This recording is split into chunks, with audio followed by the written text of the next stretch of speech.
In a peaceful coastal city, there was a young man named Ethan. He was well known at school for his intelligence and his ability to grasp knowledge quickly. From an early age, Ethan had dreamed of becoming a technology engineer, creating products that would make life better. That dream was clear. The path seemed straight. But there was one big obstacle. Ethan couldn't control his own focus. Every time he sat down to study, Ethan's mind drifted away like a sail caught in the wind. A small phone vibration, and he would open Instagram.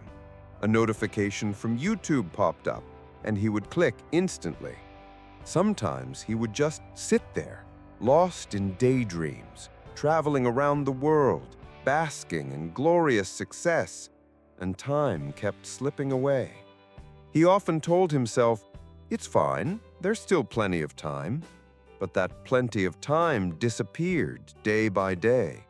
His family and teachers had told him many times, "Ethan, being smart isn't enough. You must be focused and disciplined too."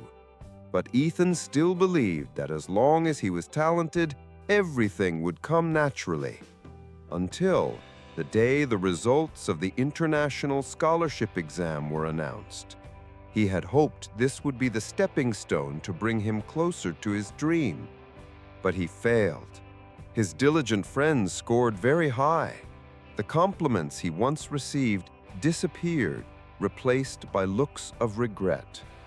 That night, Ethan sat alone in his small room, silent. He realized he was never lacking in ability, but had thrown away opportunities by letting time slip into meaningless things.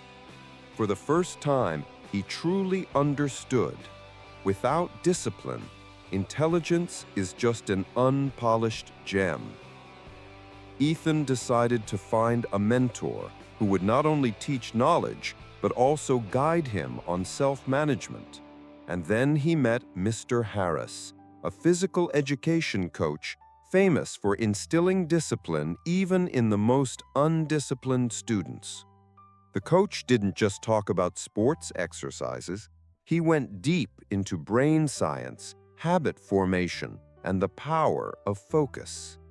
When Ethan approached, he said, "Coach, I can't focus. The moment I start studying, my mind flies everywhere. What should I do?"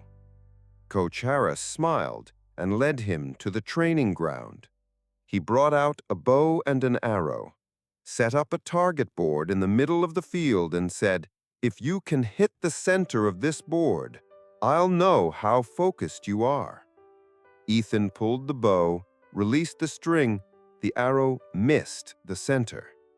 The coach asked, "What were you looking at when you shot?" Ethan replied, "I looked at the board, the trees around, and some friends playing soccer." The coach nodded.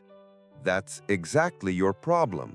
When your eyes and mind are split among many things, your power weakens. Just like in studying, when you pay attention to your phone, social media, and everything else at the same time, your goal fades away. The secret of high achievers: focus only on one single point." Ethan asked, "But how should I start?" Coach Harris shared 4 principles, this time with deeper scientific explanations. 1. Control your thoughts.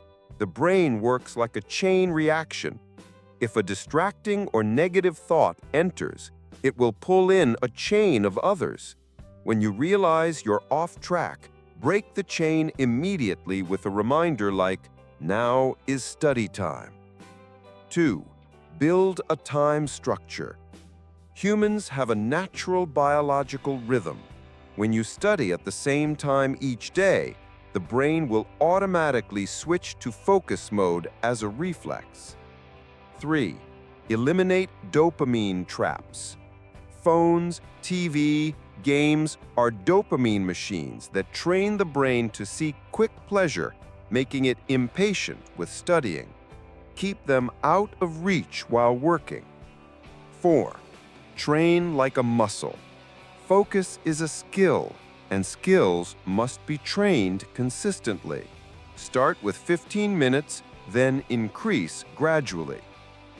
Ethan applied these rules. He turned off his phone, studied at fixed hours, and whenever his mind drifted, he brought it back with the reminder, goal, technology engineer.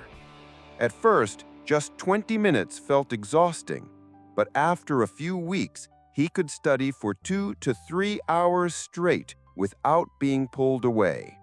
Months later, Ethan entered a new competition. This time, not only did he pass, but he also ranked first nationwide. Ethan knew this wasn't luck. It was the result of consistent training and steady discipline. A year later, while receiving a prestigious scholarship on stage, Ethan remembered Coach Harris's words, "The mind is like a kite. If left alone, it will be blown away by the wind. But if you hold the string firmly and steer it, it will fly exactly where you want." From that day, Ethan kept one lifelong principle. Train your mind like training a muscle, and success will naturally follow. If you are reading this story and realize your mind is drifting too, remember that starting with small steps is already the first move towards reaching your dreams.